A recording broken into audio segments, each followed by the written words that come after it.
Desaku daerah wisata, wis akeh wong njaba sing padha teka.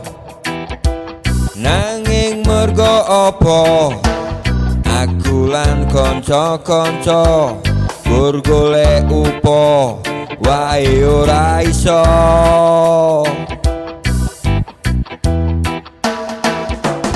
Kudu lunga mrono neng kuthane wong liya. Apa mergo aku dipandang sebelah mata? Apa mergo wong dhuwur golek reka-reka?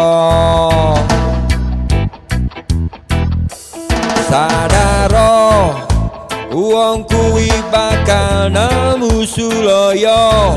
Elinga menungso kuwi bakal kena karma. Apa meneh kowe tumindak aneh-aneh, percaya kowe bakalan kewoleh.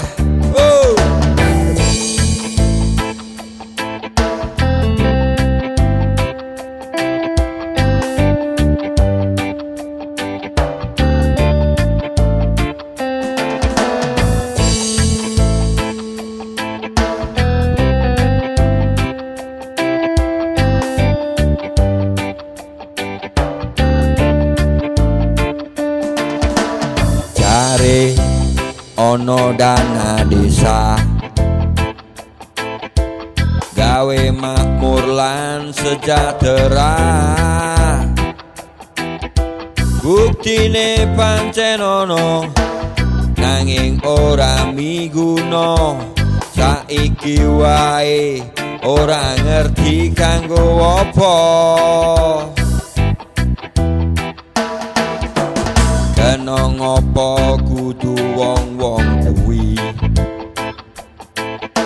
Saiki jamane wis beda, wis lerenono. Aja mok teruske ben dadi apik ke depane. Sadaro wong kuwi bakal nemu sulaya. Elinga menungso kuwi bakal kena karma.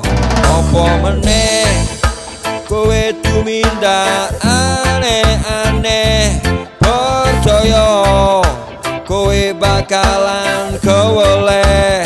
Sadaro wong kuwi bakal nemu sulaya. Elinga menungso kuwi bakal kena karma. Apa meneh kowe tumindak aneh-aneh, percaya kowe bakalan